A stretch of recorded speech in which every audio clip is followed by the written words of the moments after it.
Okay, one thing I've been asked to provide as well as I was editing these videos, one of my loyal reviewers and watchers and listeners had asked me to please show you guys a little bit more of how we actually accomplish the modification to that unit.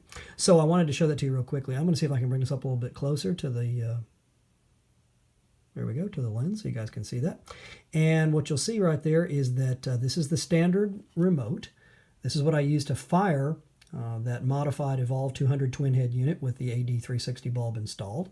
And right here is the actual bit and sometimes the drill as well. You can actually see the residue still on there from that drill out that I did. And in just a moment, I'm going to go ahead and very quickly show you where I drilled out. But this is actually a, and I'll go and pull it out so you guys can see it. Actually, I believe I used a it's 3/16, I believe is what I was using on this. And in fact, it is a 3/16 router drill bit. And you guys can see that right there.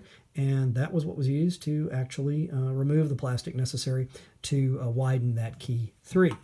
I will also show you one of the details on that in just a moment. Just seems like I can't keep those addendums to a minimum, guys. Got another exciting addendum here, I think so.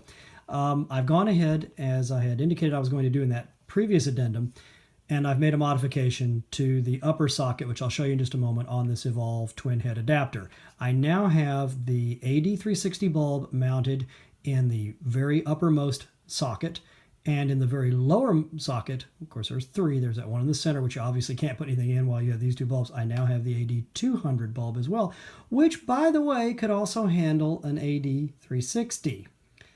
Let that sink in for a minute. Since these units, and I'm going to turn it so you can see it, I have both packs installed now.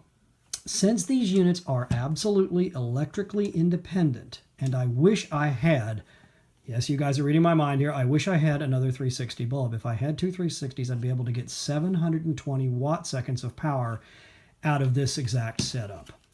That, my friends, is truly amazing, because this is a portable setup that can be configured as 2 separate lights, and they are now completely usable at 360 watt-seconds each, or they can be combined to produce up to 720 watt-seconds. In the current configuration, because I only have the 2 AD200 bulbs, which came with these great kits I got from Cheetah Stand. I love these. I went ahead and purchased online an additional AD360 bulb so I could actually do this particular experiment for you guys. So I'm going to go ahead and purchase another bulb or find another one somewhere so I can tie these 2 together and show you. But what I want to show you right now is using this R2 remote, which is kind of a mixed bag. I got the Flashpoint remote and the Cheetah to prove that they work beautifully together, of course, as well. I'm going to go ahead and turn this back on. I had it on, and of course it's timed out, which is great for saving the battery. Turn it back on, hit the test button here to wake it back up. And when I do, you'll see that I have it now set for 1-to-1 power, so it's 100%. And I'm going to turn this unit so you guys can see that I have both of these fired up. See the red indicator light there, and 1-to-1 showing on both power pack, the above pack and the lower pack as well. And of course, now I'm going to show you guys the fun part, which is that both of these fire, which gives me essentially all but an AD600 equivalent, because it's literally less than 1/8 of a stop difference when it's at full power. So let's fire that off and show you guys what this does. There we go. Guys, that's a lot of light. Now, at the same time, it's still doing something kind of quirky, which I'm going to find out more about, which is turning on the modeling lights. So you saw that brief flash, and now we have on the modeling lights as well, which I'm going to turn off because there's no real reason to have those on as well. But you did see that it discharged that flash, and in fact, if you were here, you could smell just a little bit of that ozone that comes off these bulbs when they when that ionized discharge occurs. But the bottom line is, it works beautifully, and in fact, the recycle time on these is really, really amazing. I'm going to show you just the recycle time by the beep and the red light going off, and you'll be able to see the flash off camera. But let me show you how fast these come back with a fully charged set of batteries in each of these units. Let's do that real quickly. 1,000, 2, 1,000, 3. There we go. Less than really a second and a half. I was counting a bit quickly there so you guys could see that and hear that. That's fast. So it's clear that when they designed these units, they did design them and over-engineer them so that they would successfully be able to fire a higher wattage bulb.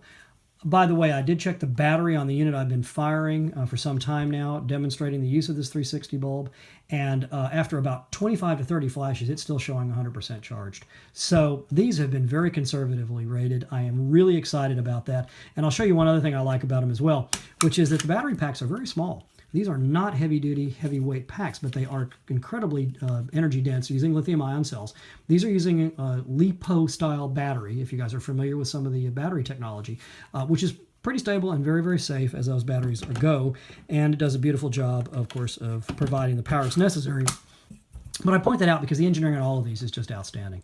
So I'm very pleased to report this. I'm excited about the results. I'm excited about what's coming down the line, and I'll have more videos regarding this unit and others like it, along with the in-house work we're doing as well. But I wanted to show you guys this tonight, and I'll make a promise if you guys want to see it, and let me know in the comments below. I'm going to order another 360 bulb, and I'm going to put two 360s on here just to see what we can do, and then I'm going to mount it on that Paul Buff adapter, that Paul Buff reflector with retro laser reflector, which should allow me to throw this light hundreds of yards and still be able to illuminate a subject. So I'm really excited about being able to do that. I want to thank you guys again for watching. If you have any questions at all, of course, please include those in the comments below. I'll answer them. And please subscribe to the channel because I love to share this stuff with you guys as I find out new things.